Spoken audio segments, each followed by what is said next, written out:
Muy buenas tardes, hermanas y hermanos.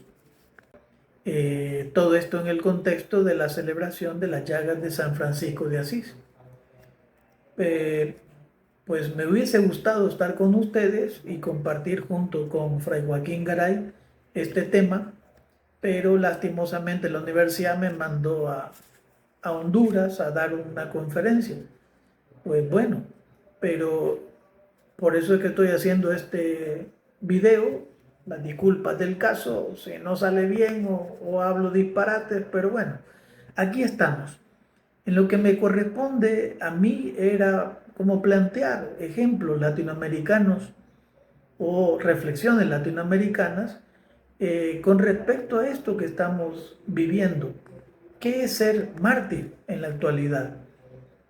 Como Francisco de Asís interpretaba un modo, ahora tenemos que reinterpretar ese modo desde de nuestro contexto, nuestra vivencia. Muchos hermanos en Latinoamérica pues han tratado de vivir este martirio, pero hay que integrarlo o entenderlo de una manera. Yo lo presento así. Si martirio es ofrendar la vida por la causa del reino, por el evangelio, que lógicamente puedes tener mártires pues católicos, también puede tener mártires que yo podría denominarlo como ecuménicos, en función de lo que Karl Rahner dice los cristianos anónimos. Entonces, por eso si tenemos cristianos anónimos que no confiesan nuestra fe, pero viven los valores del reino, se convierten en cristianos. Pues lógicamente podemos tener también mártires que aunque no pertenecen a nuestra fe, pero dan y ofrendan su vida por los valores del reino. Entonces, podríamos tener martirios lentos, ¿no? Prolongados, constantes, a través del tiempo, a través de toda la vida. Tenemos los martirios cruentos, ¿no? Lo que sucede en un evento salvaje, de asesinato, ¿no? Que en la historia pues sabemos de sobra cuántas personas han dado su vida, derramar su sangre. Podría citarse martirios improvistos, es decir, gente que acompaña a un mártir y que le toca las mismas consecuencias del martirio, ¿ya? Podemos pensar el beato Rutilio Grande, que le acompañó un anciano y un joven. Y en ese momento, aunque podríamos decir, sí, tenían fe y tenían la claridad de lo que andaba haciendo el padre Rutilio Grande, pero participaron con él del martirio, un martirio improvisto. Pero también están los martirios temporales o etapas de la vida que un ser humano puede perfectamente asumirla de manera evangélica, como cuidar a un enfermo o estar en una situación de crisis, de enfermedad o de crisis laborales, etcétera. ¿Cuántas cosas pueden ser etapas de nuestra vida que son temporales, pero que nos graban en nuestro interior un proceso importante para reconciliarnos, para encontrar la búsqueda correcta hacia el Padre? Pero podríamos entender entonces como figuras, yo solo voy a presentar cuatro, ya les explicaré por qué cuatro. La primera, porque pues sí, a mí me encanta y es parte de la investigación que yo he hecho, es la figura de Monseñor Romero. Uno piensa que Monseñor Romero es el mártir final, el arzobispo de San Salvador, el que denunciaba las injusticias y se enfrentaba al poder. Y lo asesinaron de manera cruenta, derramó su sangre, un balazo cercano al corazón. Eh, pero también Monseñor Romero tiene una vida prolongada de martirio, desde sus etapas iniciales, desde pobreza, desde una enfermedad de parálisis, luego marginado en el seminario, por su estilo piadoso de vivir o muy moralista, exigente, pues él va a vivir fuerte experiencia de marginación. Va a Roma, estudia en Roma y ahí pues también tiene que ayudar a mucha gente desplazada de la guerra, la Segunda Guerra Mundial. No tiene casa, no tiene alimento. O sea, también de eso en el seminario le provoca que no tienen alimento. Entonces, él vive todas estas situaciones. Viene a El Salvador y en su viaje hacia El Salvador, pues se enfrenta a un problema en Cuba. Pues sí, como lo confunden con sacerdotes anteriores que han sido espías nazis que vienen a América. Estamos en la plena Segunda Guerra Mundial, 1942. Pues Monseñor Romero tiene que vivir un encarcelamiento junto con otro compañero, Monseñor Valladares, que posteriormente va a ser así, ¿no? Monseñor, título de Monseñor, es amigo muy personal de Monseñor Romero. Pues va a picar piedra a una cantera. O sea, es una vida de esclavitud, ¿no? Sí, es temporal, porque fueron pocos meses, 1 o casi 2 meses. Y los hermanos claretianos que viven en Cuba, pues lograron identificarlos que son sacerdotes. Bueno, regresa a El Salvador, cargado de enfermedades, etcétera, ¿ya? Y luego comienza su trabajo en San Miguel, casi más de 25 años en San Miguel. Un sacerdote ejemplar, un sacerdote que hasta el cansancio tiene tantas responsabilidades de todo. Fundador de Limpia Bota, fue organizador de comunidades, confesor de religiosas, religiosos, párroco, el organizador de la edificación de la Catedral de San Miguel, etc. Ese hombre estaba inundado de compromisos y responsabilidades. Al punto que a los años 52, si mal no recuerdo, un médico le dice que tiene que hacer un descanso obligatorio y le pide al obispo que lo haga. Bueno, viene a San Salvador y se enfrenta con los sacerdotes de la UCA, que en ese momento Monseñor Romero era conservador. Entonces va a pelearse con la interpretación que hacen de la teología del reino de Dios con los sacerdotes de la UCA. Cuando decimos la UCA, es la Universidad Centroamericana José Simeón Cañas del Salvador. Pues bueno, luego se enfrenta a un fuerte proceso, lo eligen obispo de Santiago María, ahí en boca de unos sacerdotes, ¿no?, pasionistas, van a colocar una frase que ellos escribieron un libro y ahí encontré, yo me enfrenté con la pobreza. ¿Ya? Eso podría decir que sí o no, es mentira o no, pero bueno, Monseñor Romero es pobre, comprende a los pobres, es sensible a los pobres, pero de algún modo en Santiago María entiende el porqué de la pobreza. Ese ahí el punto radical, ¿no? Lo que hace cambiar a Monseñor Romero. ¿Por qué es que una persona es pobre? No es simplemente por las situaciones de la vida, es por una injusticia estructural. Y ahí es donde Monseñor Romero cambia totalmente, reinterpreta el documento de Medellín, entiende mejor el concilio y cuando va a ser arzobispo de San Salvador, entonces comienza el Monseñor Romero que hemos conocido. Entonces podríamos decir que es toda una vida de martirio, latente, permanente y cruenta. O sea, esos estilos de vida son fuertes para la iglesia, porque pues definen con esencialidad qué es vivir el Evangelio, no de manera fácil o de manera espiritualizada, de manera práctica y entregar la vida tal como Jesús nos lo pide, de modo radical. El otro ejemplo que puedo citar es el Monseñor Pedro Casaldáliga. ¿Ya? Quizás muchos lo conocerán o otros no lo conocen. Es un obispo que es español, luego viene a trabajar a América Latina, la congregación lo manda por el lado del Brasil, pues ahí comienza su etapa de misionero, entendiendo la realidad de Brasil, ¿no?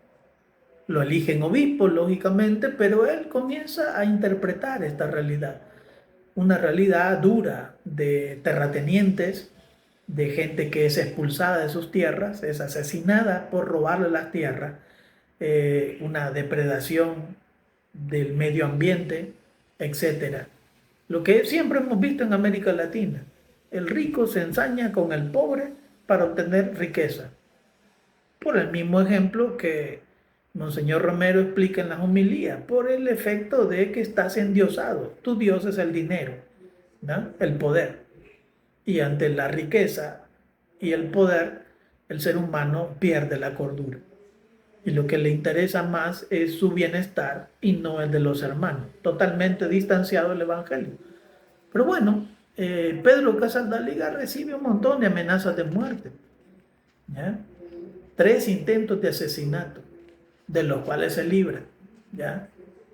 Pero sería bonito para entender a Pedro Casaldáliga, que no solo es un obispo defensor de los pobres, ¿ya?, que entiende el contexto de cómo ser cristiano en el territorio del Amazonas, sino que también es un poeta que te logra describir con pasión lo que significa vivir el Evangelio. Les invitaría, por ejemplo, a buscar en la web, en YouTube, ese que se llama El Poema de la Paz, ¿ya? Una paz que no es la paz de los muertos, que no es la paz de las armas, ¿ya? Y me gusta esa frase del poema, que no te lo voy a leer, sino que tenés que buscarlo y leerlo, pues, escucharlo. Una paz inquieta, ¿ya? El cristiano debe entender que su compromiso es inquieto, no es estar quieto, es inquieto, es libre de la quietud, ¿ya? Bueno, el tercer ejemplo, que es más cercano a nuestras latitudes como salvadoreño, ¿va?, podríamos citar a Berta Cáceres. Y uno dice, ¿quién es Berta Cáceres? Pues es una activista medioambiental, ya en Honduras.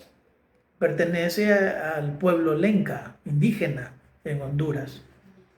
En Centroamérica, cuando hablamos indígena, uno piensa a Guatemala, que están con sus trajes y todas estas cuestiones. Pues en El Salvador y en Honduras, normalmente el indígena ya no está con sus trajes, ¿ya? Pero sí sigue manteniendo su espiritualidad, su pensamiento como visión indígena. Berta Cáceres comienza a defender un río. Eso es sencillo, pero hay un trasfondo cultural, cosmogónico, ancestral, que en el pueblo lenca, la niña y las niñas son las herederas ancestrales de defender la vida, en este caso un río. Ella se mete a ese proceso, funda una organización que incorpora la defensa de la vida y el medio ambiente. Es asesinada el 30 de mayo de 2016. Hasta el 2024 se pudo enjuiciar a las personas, 7 de los 8, que la asesinaron. Pero como siempre, las personas que piensan, ¿no?, que están detrás de un asesinato nunca aparecen. Casi siempre en los mismos casos. Y por otro, podríamos decir, no un personaje individual, sino un personaje colectivo. Y yo puedo decir el pobre cotidiano, el pobre ¿no?, o la extrema pobreza cotidiana. Les invito, por ejemplo, a leer Puebla, ¿ya? Puebla, los numerales del 31 al 40, donde el documento, pues, presenta los rostros de Cristo actualizados. Ahora yo no pretendo actualizar ese documento de Puebla ahora, pero puedo citar algunas cosas que también pueden ejemplificar y entender nuestro compromiso cristiano. Pobre es el que no tiene que comer, y eso ya es difícil. Pobre es el que tiene deudas y no alcanza cómo salir de ellas. Es eternamente angustiado por las deudas hasta que muere. Casi como que la muerte es una gratificación, porque al morir se te acaban las deudas y le dejas menos problemas a tu familia.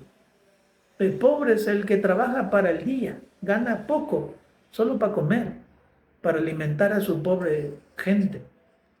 Pobre es el que cultiva para la familia porque no tiene tierra, tiene que alquilarla, cultiva solo para ellos. Pobre no tiene futuro, ¿no? No tiene herencia. ¿Qué le deja a sus hijos? No le deja casa porque vive alquilando. ¿Cómo se puede hacer eso? No se puede repartir nada. Bueno, posiblemente la ropa, unos zapatitos que deja. Pobre es el que mantiene la fe también, ¿no? En medio de tanta injusticia. Y uno puede citar tantas cosas de injusticia social que vive en nuestra gente, ¿no? Un trabajo que no procura obtener lo suficiente, ¿no? Un salario que no te ayuda a festejar, a pasear, como que festejar y pasear es un lujo para los pobres. A las personas que de algún modo no tienen cómo atender sus necesidades de salud, de enfermedades, y con el agravante que en el sistema de salud no se encuentra la medicina. Así como esa frase que siempre cotidianamente encontramos, que te dice el médico, usted tiene tal cosa, pero aquí no hay. Tiene que buscar afuera el medicamento. Está bien que se lo digas a una persona que tiene un salario para comprar eso, pero que se le digas a una persona que no trabaja, que no tiene salario suficiente para comprar el medicamento, que vale 60, 80, $100, $200, ¿ya? A veces me pongo a pensar estas personas que tienen el SIDA, ¿no? El sistema de inmunodeficiencia adquirida. ¿Cuánto vale un antirretroviral en el mercado normal? Que no te lo dé el sistema de salud. ¿Cuánto vale? ¿Y cuántas inyecciones necesitas cada semana? Solo con eso uno puede pensar qué significa ser pobre, ¿ya? A lo largo de todo este camino de la vida, de cada uno, y cuando compartimos la vida con otros hermanos, uno llega a la conclusión de que se necesita una orientación. La iglesia, como bien dice el concilio, es la madre, la que orienta a las comunidades de todo el mundo. Pues necesitamos orientaciones claras, conceptos claros de vivencia. Yo tampoco no soy el experto en estas cuestiones, pero yo me pongo a reflexionar, ¿qué es lo que lograron estos hermanos o qué es lo que posibilitó que lograran ese estilo de vida? Tratando de ser más cercano al Evangelio, viviendo en una pobreza, no extrema, una pobreza digna. Y eso es lo que se pide. Se acusa a la Iglesia Católica de decir que son personas que mantienen ¿cómo sería la frase? Que mantienen una actitud pasiva ante el progreso. Pero en realidad es que si no hacemos esta actitud de pobreza, pues acabamos el mundo. Si todos quisiéramos los lujos que tienen los países ricos, acabamos el mundo, ¿ya? Tampoco significa que pobreza es buena. La pobreza material no es buena, no es parte de los criterios del Evangelio, ¿ya? Pero sí hay una pobreza que debemos entenderla, que es la que descubrió Francisco de Asís, que solo le vemos la pobreza material y la humildad, pero no le vemos el trasfondo. Yo intento decirles lo siguiente, y con esto termino, hermanos. Primero hay que aprender a guardar silencio, porque estamos en una cultura del grito, de la bulla, de la música, del TikTok, del WhatsApp, del Facebook, de lo que sea, ¿ya? Aprender a guardar silencio, escuchar.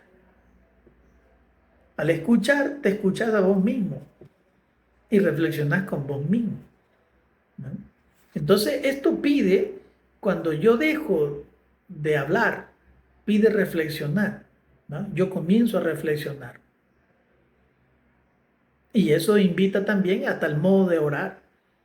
El modo de orar ya tiene que desbloquear ese proceso. Es decir, nosotros siempre pedimos para nosotros, para nuestras cosas, ¿no? Y que no está mal. pero tenemos que aprender a pedir por los otros, por los que están peor que nosotros y por los que necesitan la ayuda de nosotros en la pobreza que tengamos. ¿Ya? Eso te ayuda a revisar tu vida. ¿Ya? Revisando tu vida, encontrás que otros viven igual y eso te hace comunidad. Cuando hablamos de comunidades cristianas, no es simplemente porque nos reunimos a hablar de la palabra, tomar cafecito con pan, ¿ya? Y los que tienen más pisto, pues toman vino, con todo el respeto de las culturas, ¿va? Toman guarito, toman cualquier cosa, lo que sea, ¿no? Horchata, fresco, lo que sea, ¿no? Pero el chiste de la comunidad es que nos solidarizamos en nuestras propias necesidades y nos colaboramos. Pero ahí no basta. La comunidad necesita expandirse, porque el chiste de la creación es expandir. Dios no se queda solo, amándose a sí mismo, sino que Él quiere amar expansivamente. Entonces, al amar expansivamente, completa ese proceso de amor. Pues eso debe ser también en la criatura. La criatura necesita entenderse a sí misma y luego comprenderse con la comunidad. Eso te permite servir a los otros, porque servir como ONG, como decía el Papa Francisco, no tiene sentido, o no tiene el sentido completo, porque ayudar por ayudar, pues hasta el diablo puede ayudar, digo, con todo el respeto que puede entenderse esta frase, sino que uno entiende que el servicio es por amor. Pues sí, el amor, pero no el amor sentimental, el amor de llorar, de compadecerse nada más. No, el amor que te obliga a cambiar y que te obliga a ir hacia los otros. Un servicio que no es obligante, ¿no? Que no es impositivo, es discernido. Por eso el Papa hablaba tanto de la sinodalidad, darle voz al pueblo, escucharte como comunidad para ver qué podemos hacer, ¿ya? Hacia afuera. Discernir qué nos pide Dios, discernir las capacidades que tenemos, discernir lo que podemos buscar. Por eso es importante encontrar la justicia, encontrar la verdad, y esa frase de Pedro Casaldáliga que el cristiano debe tener una paz inquieta. ¿Ya? ¿Cómo es posible que personas, podríamos decir que no seguramente son cristianas, pero en este momento hay una gran marcha hacia Palestina? No sé si han dado cuenta por las noticias, o sea, hay un montón de barcos, aviones, personas que van viajando hacia Palestina a ayudar, ¿ya? Porque nos parece que ya basta esa injusticia, es necesario movernos, ¿no? ¿Cómo es que los que no son cristianos son capaces de moverse y actuar y amar? ¿No? Yo creo que es la invitación, no solo sencillamente, humildemente de este tema y entre tantas riquezas que pueda compartir Joaquín Garay, pero es importante moverse. Ya no basta quedarse ensimismado en tu comunidad. Hay que moverse a ayudar, o a entender, o a contribuir.